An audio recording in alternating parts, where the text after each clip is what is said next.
제가 아주 간과하고 있던 그 사실 때문에 이 친구가 과습으로 초록나라를 갔습니다. 그러고 있었는데 컴퓨터를 하고 있었는데 옆에서 갑자기 촥 소리가 나는 거예요. 요 크기의 화분을 맞추는 게 아니라 여러분 미친 거죠?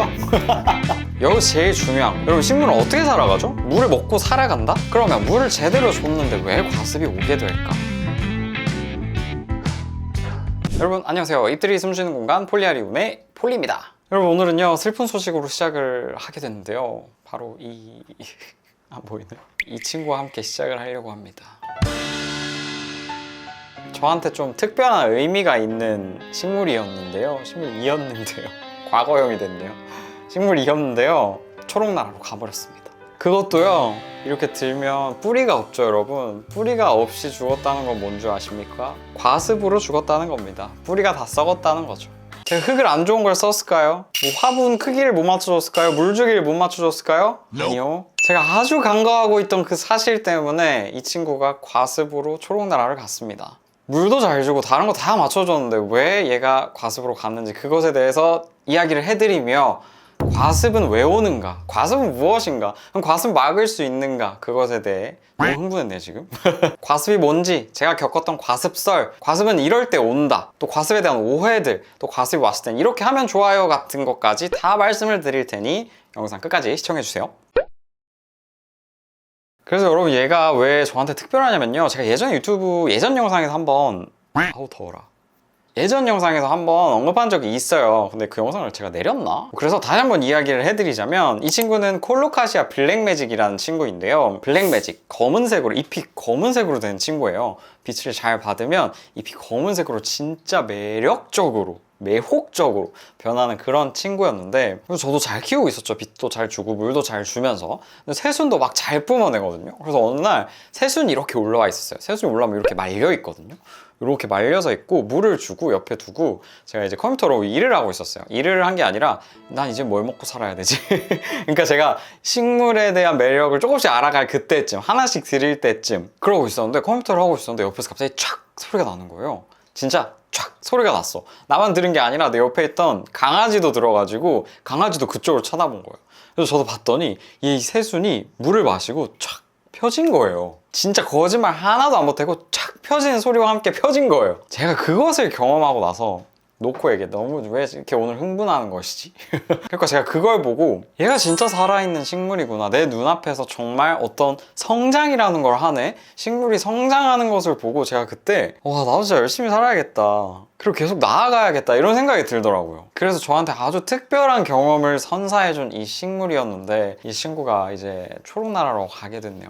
그래서 저한테 이런 신비로운 경험을 준, 그리고 제가 이제 식물에 더 빠져들고 식물과 함께 살아야겠다는 결심을 하게 해준 이 식물을 과습으로 보내게 됐는데, 그럼 이제 과습은 뭘까요 여러분? 많은 분들 잘 알고 계시죠? 습한 게 과한 거예요. 그러니까 물이 과한 거예요. 이렇게만 따지면 그렇지만 그럼 과연 물을 많이 줘서 그럴까요? 그렇게 따지면 물만 이제 과습이 오는 원인이 될 텐데 그렇지가 않아요. 과습이라는 거는 화분 안에 이제 물이 썩게 되고 안 좋은 균들이 생겨서 흙이 썩게 되고, 그러니까 안 좋은 균들이 퍼져서 뿌리에 영향이 가게 되면서 뿌리가 썩어서 문드러지는 그런 병인 거예요. 물은 어떨 때 썩죠 여러분? 고여있을 때 썩잖아요. 그러니까 화분 안에 물이 너무 오랫동안 고여있고 그것이 부패하면서 흙도 부패가 되고 뿌리까지 영향을 주게 되는 게 과습이죠. 그래서 저도 물주기 얘기할 때 영상에서 항상 말씀드리잖아요. 흙마름을 보고 물을 줘야 된다. 즉 물이 너무 고여있는 시간이 오래돼서 그것이 부패되고 안 좋은 균들이 생기지 않게 해주기 위함도 있고, 새로운 물이 들어옴으로써 새로운 물을 뿌리가 흡수할 수 있도록 유도를 해주는 방법이란 말이에요. 뭔가 물이 항상 있어서 뿌리가 익사한다 이런 개념이랑은 조금 다르다고 생각을 하시면 됩니다. 그러면 물을 제대로 줬는데 왜 과습이 오게 될까? 그것에 대해 말씀드리겠습니다. 두 가지, 제가 경험했던 거 두 가지, 오늘 것까지 포함해서 두 가지가 있는데 제가 직접 경험한 것을 전해드리면서 과습을 한번 같이 막아봅시다. 짜잔! 첫 번째는요 여러분, 이 알보 몬스테라입니다. 알보 몬스테라 많이 들어보셨죠? 몬스테라인데 이렇게 무늬가 있는 친구예요. 제가 알보를 지금 3번째 시도에서 성공한 거예요. 예전에 알보를 두 번 다 과습으로 죽였었어요. 아예 처음에는 완전 신갱이 때, 완전 초보일 때, 아무것도 모를 때 물주기를 못 맞춰서 과습으로 보냈고요. 물을 자주 준 거죠. 물을 자주 흙마름 없이 계속 줘가지고, 그리고 아마 콸콸콸 흐르지 않게 물을 줬던 것 같아요. 그래서 아마 오래된 물이 썩으면서 이제 과습이 온 것 같고요. 두 번째는 오늘 말씀드리고 싶었던 거, 화분 크기입니다, 여러분. 아마 들어보셨을 수도 있는데 화분은 조금 작다라는 느낌으로 해주는 게 좋아요. 특히나 이런 관엽들. 그러니까 흙을 조금 최소화하면서 뿌리가 빨리 물을 빨아들이고 흙을 빨리 마르게 하고 새로운 물을 넣을 수 있는 환경을 제공해 주는 거죠. 그런데 화분 크기, 오늘 제가 말씀드리고 싶었던 것은 이 위에 보이는 이 상층부, 이 잎이 보이는 요 크기의 화분을 맞추는 게 아니라 여러분, 뿌리에 맞춰 주셔야 됩니다. 그러니까 잎이 한 3장 4장 이렇게나 크네. 그럼 화분이 뭐 한 이 정도 이렇게는 돼야지. 이렇게 화분을 맞추는 게 아니라 분갈이를 해야 된다는 시기가 왔을 때 이 친구를 뽑아보고 뿌리의 양을 보고 화분 크기를 맞춰주셔야 돼요. 뿌리가 조금 차고 얘가 조금 더 뿌리가 돌 수 있겠구나. 그러니까 원래 화분에 꽉 차 있다는 전제하에 뿌리가 화분을 1.5배 정도 늘려준다는 것으로 생각을 하시면 됩니다. 그렇게 해서 화분 크기를 맞춰주셔야지. 잎이 엄청 큰데 뿌리가 적을 수도 있어요. 그런데 잎 크기에 맞춰서 화분을 늘려준다? 그럼 뿌리한테는 너무나 큰 공간에 물이 계속 들어오겠죠? 그리고 오래된 물을 빨아들이지 못하니까 그러면은 물이 부패가 되고 흙이 부패가 되고 그럼 과습이 오는 거예요. 지금 제가 이 정도 잎이 지금 하나, 둘, 셋, 4장이 있는데 이 정도 사이즈, 얘가 한 13cm 정도인가 될 거예요. 이 정도 하잖아요. 두 번째 제가 알보 과습으로 초록나라 보냈을 때 화분을 보여드릴게요.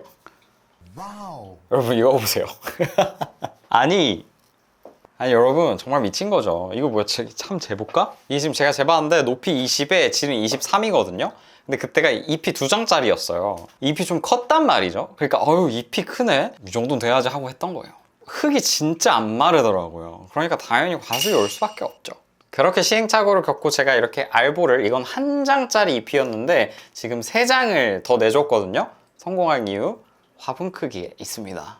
그 다음 두 번째, 이번 케이스죠. 아까 그 친구는 초록나라로 갔으니까 다른 친구로 좀 대체를 할게요. 조금 비슷한, 다르지만 알로카시아 프라이데이입니다. 많이 보여드렸죠, 제 영상에서. 이 친구도 과습이 잘 오기로 유명한데요, 여러분. 콜로카시아 때 제가 간과했던 부분을 잘 알려드릴 수 있는 비슷한 친구라서 한번 비유해서 설명을 해드릴게요. 아까 말씀드린 콜로카시아 블랙매직은 빛을 잘 받아야 잎이 검은색이 될 정도로 빛을 굉장히 좋아하는 친구예요. 노지에서도 키우시는 분들이 있을 정도로. 특히 노지에서 키우면 진짜 진흙탕물, 질퍽질퍽한, 뭐 거의 수경재배, 물에서 키우는 것처럼 그렇게 키우시거든요. 그리고 물을 그렇게 잘 빨아들이니까 잎이 쫙 펴지는, 제가 그런 소리까지 들을 수 있었던 거예요. 이 알로카시아 프라이덱도 과습에 되게 취약하지만 물을 굉장히 좋아합니다. 그 이야기는 뭐냐면 잎도 빨리 내면서 얘가 적절한 환경에 있었을 때 흙마름이 굉장히 빨라요. 그 이야기는 뭐냐면 뿌리가 물을 진짜 빨리 흡수한다는 뜻이거든요. 여기서 제일 중요한 거, 여러분 식물은 어떻게 살아가죠? 물을 먹고 살아간다? 잎에서 뭔가 열심히 일을 하잖아요. 뭐 하죠? 광합성을 합니다. 광합성을 하기 위해서 물을 빨아들이는 거예요. 근데 광합성을 제대로 하지 못한다면 물을 빨아들일 이유가 있을까요? 빨아들이지 못하죠. 또 광합성을 하기 위해서 뭐가 필요하죠? 빛이 필요하죠. 그러니까 빛이 부족해서 광합성을 제대로 못할 경우에 물을 제대로 흡수하지 않는 경우들이 있다는 거예요. 특히나 빛을 좋아하는 친구들, 아까 그러니까 콜로카시아 블랙매직처럼 빛을 많이 받아가지고 잎을 검은색으로 변화시켜야 되는데 빛이 부족하지 않으니까 광합성 그만해야겠다. 그럼 물 마실 필요 없겠네? 그럼 흙이 잘 안 마르겠죠? 그럼 어떻게 되죠? 그렇죠, 물이 썩고 흙이 썩고 과습이 온 겁니다. 그래서 이 친구 이제 보내드릴 시간이 거의 온 것 같은데, 이 친구가 제가 이제 특별했지만 변명을 시작해보겠습니다. 특별한 친구였지만 이제 또 제가 점점 좋아하는 식물들이 많아지고 최애가 매번 바뀌면서 이 친구가 조금 소외가 됐어요. 그래서 식물 등에서 조금씩 멀어져서 가장 아래 칸에 뒀거든요. 그래서 빛이 부족했던 겁니다. 그리고 심지어 과습이 한번 왔어요. 그래서 제가 그때 어떻게 했냐, 이제부터 과습이 왔을 때 어떻게 하느냐입니다. 과습이 왔어요. 과습이 오면 일단 잎이 전체적으로 누렇게 변하거나 전체적으로 잎이 갑자기 타거나, 그게 바로 잎이 보내는 뿌리가 썩고 있다는 신호입니다. 그래서 여러분 특히 잎이 탈 때 아이고 건조한가 보다, 건조할 수도 있지만 대부분이 잎이 타는 이유는 뿌리가 상하고 있다는 시그널인 경우가 되게 많아요. 그렇기 때문에 혹시 과습은 아닌가 한번 체크를 해보셔야 해요. 그래서 이 친구가 그렇게 됐을 때 제가 어떻게 했냐면 재빨리 분갈이를 했습니다. 다시 이야기하면 흙갈이를 했어요. 흙을 바꿔주는 거예요. 부패되고 있는 흙을 바꿔주는 거예요. 그리고 열어봤을 때 뿌리가 이미 무르고 있었고, 무르고 있는 그 뿌리 부분은 다 제거를 해준 뒤에 새로운 흙에다가 다시 심어서 놓는 거예요. 물은 주지 않고. 사실 어떤 약 처리도 하고 이렇게 물에 담가놨다가 다시 식재하고 이런 완벽한 방법이 있는데 약도 없었고 조금 긴급 대처라고 해야 되나? 그런 방안으로 흙갈이가 가장 좋다고 생각을 합니다. 그렇게 해서 다시 살아났었고요. 그래서 여러분들도 과습의 신호가 온다, 뭔가 잎이 전체적으로 누렇게 변하고 전체적으로 잎이 타네? 그러면 거의 과습일 확률이 높습니다. 그럴 때는 재빨리 흙갈이를 해주시는 게 좋아요. 화분을 바꿀 필요는 없어요. 그래서 제가 분갈이라고 안 하고 흙갈이라고 말씀을 드리는 거예요. 그렇게 해서 물은 한 이틀 정도, 빠르면 하루 정도 뒤에 주셔도 되고 이틀에서 3일 정도 뒤에 주시는 게 가장 좋습니다. 그리고 그때는 뿌리가 상에 있고 물을 빨아들이고 이런 일을 할 수 있는 상태가 아니기 때문에 식물 등이나 햇빛에서 멀리 보내주셔야 해요. 그래서 저도 얘를 빛에서 좀 멀리 보내놨던 거죠. 그렇게 뒀다가 얘가 다시 살아났을 때 빛을 잘 줬어야 되는데 또다시 그 자리에 그대로 방치해둔 죄, 그 죄로 이 친구가 다시 과습이 왔고 이번에는 살릴 수가 없었습니다. 이게 뭔가 병충해랑 다르게 과습이 오면 더 속상해요. 왜냐면 나도 나름대로 물을 제대로 줬고 환경을 잘 맞춰줬는데 얘가 과해서 죽었다? 그럼 이게 약간 모든 게 뭐 내 책임이 맞죠. 근데 약간 자책하게 되고 식물한테 조금 관리를 소홀하게 되는 경우도 있고 식물이랑 좀 멀어질 수 있는 계기가 될 수 있는 게 바로 과습이거든요. 그래서 과습은 예방이 더 중요하다고 생각을 합니다. 왔을 때는 어쩔 수 없지만 오기 전에 우리가 조금 흙도 잘 배합해서 식재해주고 화분도 잘 맞춰주고 좋은 환경에 둬서 키워주는 게 더 중요할 것 같습니다. 저 같은 경우는 이미 식물에 빠져있던 상태라 과습이 왔어? 다시 해서 막 이렇게 시도를 했지만 대부분의 분들은 과습이 와서 아이들이 죽어버리면 난 식물 못 키워, 내가 손대면 식물이 죽어버려 하면서 점점 식집사와 멀어지는 삶을 택하시거든요. 그러지 마시고 사실 내가 죽여보면서 미안하지만 식물들아 미안해 하지만 내가 죽여보면서 초록나라로 보내보면서 그 감을 터득하는 것도 저는 중요하다고 생각을 합니다. 그래서 이제 머리로 잘 이해하셨다면 내가 실전에 돌입해서 이렇게도 해줘보고 저렇게도 해줘보고 하면서 과습에서 이겨내시길 바랍니다. 이렇게 식물 많이 키우고 식물 업으로 하는 사람도 과습으로 죽이는데 참 부끄럽네요. 그래도 여러분 그 횟수와 확률을 줄여 나가면 되는 거니까 너무 스트레스 받지 마시고 내가 해줄 수 있는 거 잘 해주면서 환경 조성해줄 수 있는 거 잘 해주면서 즐겁게 숨 돌리는 그런 식물 생활이 되셨으면 좋겠습니다. 그래서 오늘은 제가 직접 겪었던 과습 이야기들과 이렇게 해서 과습을 예방하고 과습을 한번 해결해봤다 이런 이야기를 한번 드려봤습니다. 과습에 대한 이야기 유튜브에 진짜 많죠, 여러분. 다른 방법들도 있을 수 있고 다른 케이스들도 진짜 많아요, 여러분. 그래서 하나하나 보시면서 나에게 맞는 방법, 나에게 맞는 케이스를 찾아서 내 식물한테 적용하는 게 가장 중요합니다. 그럼 저는 또 다음에도 식물 이야기 들고 여러분들 찾아뵙도록 하겠습니다. 숨이 가쁠 때 언제든지 함께 숨 돌리러 폴리아리움을 찾아주세요. 감사합니다, 여러분.